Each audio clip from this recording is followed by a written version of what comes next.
keempat, hifdzun nafs. Hifdzun nafs itu adalah terpeliharanya jiwa. Jadi jiwa manusia itu harus dipelihara di dalam Islam. Ya, bagaimana cara Islam memelihara jiwa? Maka ada hukum turunannya, yaitu apa? Disebut dengan qisas. Ada hukum itu untuk melindungi jiwa manusia. Luka dibalas luka, nyawa dibalas nyawa. Itu hukumnya sana. Tidak bisa seenaknya gara-gara persoalan sepele nyawa melayang. Ya, dalam Islam itu keras sekali. Luka harus dibalas, nyawa dibalas nyawa. Jadi orang akan berpikir di buat mati. Gak boleh seenaknya melukai orang, gak boleh seenaknya menghilangkan nyawa orang. Gak enak. Hukumannya cuma dua. Kalau nggak dikisos, kalau nggak diat. Ya, dikisos, dibalas dibunuh, atau diat, denda 100 ekor unta. Bayangkan aja, satu unta itu kalau sekarang aja sapi yang biasa aja 7-8 juta. Kalau 100 sudah 700-800 juta, ini yang biasa. Sekarang unta itu lebih mahal daripada sapi. Diatnya 1 jiwa. Dan orang berpikir ribuan kali kalau untuk ya melakukan tindak kejahatan, yaitu bagaimana melukai atau menghilangkan ya nyawa manusia. Kita lihat ayatnya di dalam surat kedua ayat 178-179 yang pertama. Surat kedua ayat 178 sampai 179, di mana di sana dikatakan A'udzubillahi minasyaitonirrajim.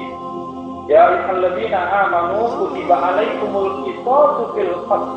Wahai orang beriman, diwajibkan atas kalian qisas dalam perkara pembunuhan. Al-hurru bil hurri. Orang yang merdeka diganti dengan orang yang merdeka. Wal abdu bil abdi. Seorang budak dibayarnya dengan budak. Wal unsa bil unsa. Ya, seorang wanita dibayar juga diganti dengan ya wanita. Wa man ufiya lahu min akhihi syai'un fattiba'u bil ma'ruf wa ada'u ilaihi bi ihsan.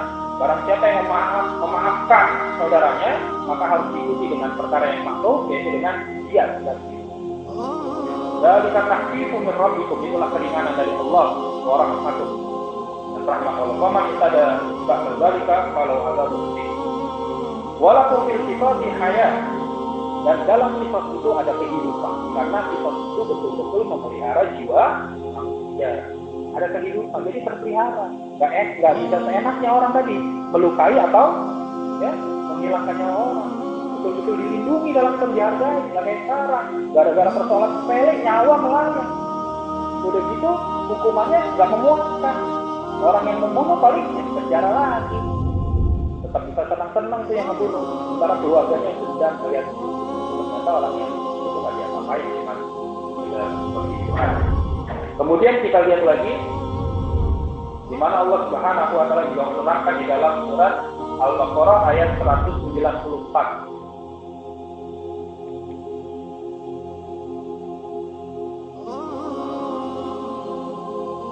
Ya, itu sedikit dibahas, tapi yang lebih jelas dalam surat Al-Maidah. Dalam surat Al-Maidah ayat ke-45, surat ke-5 ayat ke-45 tentang perkara kita. Surat 5 ayat ke-45 dikatakan, wa katabna alaihim fiha anna an-nafsa bin nafsi wal 'aina bil 'aini wal anfa bil anfi wal udhuna bil udhuni wal sinna bis sinni wal juruha qisas. Ya. Dalam surat ke-5 ayat 45 dikatakan apa? Telah kami tetapkan atas mereka, ya di dalam kitabullah itu apa?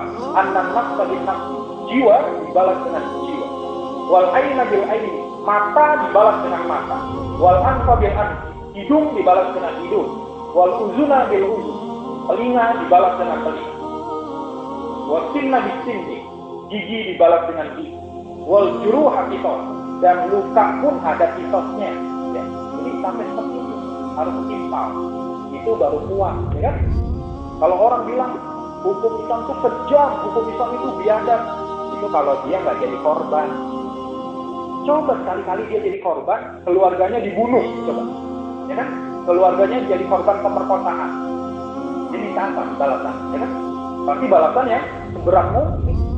Ada orang bilang itu Islam kejam banget, orang dirajam sampai mati. Ya, dipisah, potong tangan itu hukum barbar. Itu dia berbicara gitu ketika dia tidak jadi korban. Coba sekali-kali dia kecolongan. Dia pengen apa tuh sama maliknya? Ya kan? Sekali-kali keluarganya ada yang dibunuh, apa yang dia minta? Coba keluarganya ada yang jadi korban pemerkosaan. Apa coba balasannya jadi? Pasti balasan berat-berat. Itu Islam sudah mengakomodir. Nih, balasan yang akan memuaskan kalian. Itu yang terjadi. Nggak kayak sekarang. Apapun tindak kriminalitas, cuma penjara ujungnya tuh. Gimana mau puas ya? Itu tanda memang hukum manusia itu tidak sejalan dengan fitrah. Fitrah manusia itu menuntut keadilan. Maka Islam mengatur tentang perkara ini. Itulah yang disebut dengan hifdzun nafas, terpeliharanya jiwa.